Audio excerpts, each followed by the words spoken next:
Hi everyone, Caveman's here again. Well, we're 3 weeks away from November 3rd. Today literally marks 3 weeks from that day.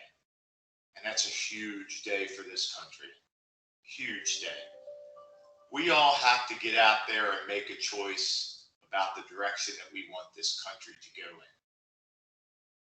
It's really something that we should take seriously and we should think about things. And that's what I'm here today to talk to you about. I want to bring 3 key points to you today that I think you need to be thinking about as you make a choice, because the choices couldn't be more different today. The first one is, are you a believer in American exceptionalism or American radicalism?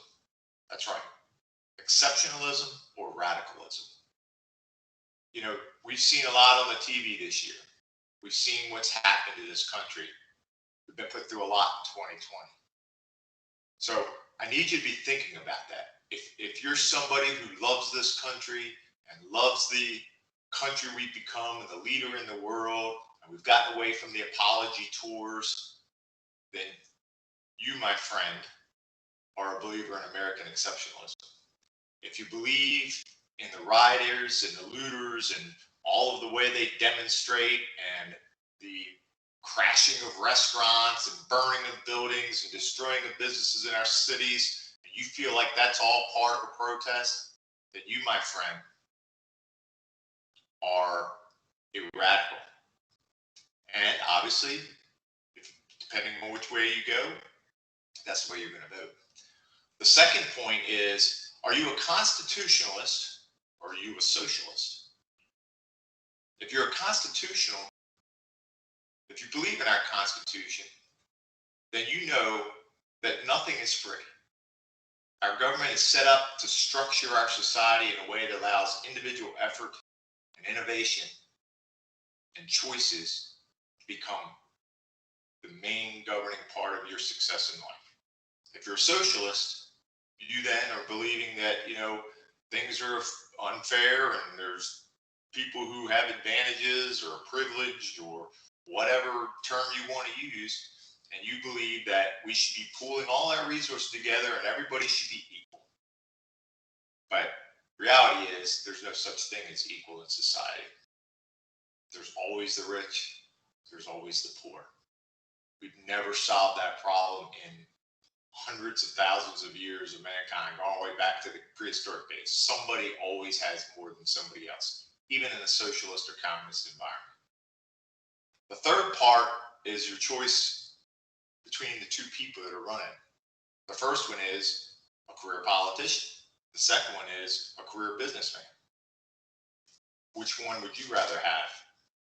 The career politician who sat there for 47 years, got rich off the taxpayer, has given his son luxuries in life by his dealings for quid pro quo opportunities in other countries, or the businessman who had nothing to gain by taking on the presidency and trying to gain things for the American people by reducing corporate taxes, by helping to invest in businesses and in the common man. The choices are pretty clear. And that's what I want to tell you. You have the choice. I'm not going to tell you how to vote. I know how I'm voting. You have the choice, and your choices do have consequences. And my question to you is, how do you want your choice to affect future generations in this country? Do you want us to have a state that controls industries and controls everything we do in life and sets rules and they become the governing body? Or do you want the people to have the freedom and the rights to be innovative and free to choose and make choices and succeed or fail based on their own efforts? So I choose American exceptionalism. I choose the Constitution, and I choose the independent businessman who's going to help us make this country great and keep it great. What's your choice? It's up to you. 3 weeks away. Get out and vote. Do the right thing. Make the right choice. That's all I have for you today. And as always, Caveman's right. Have a great day in the USA.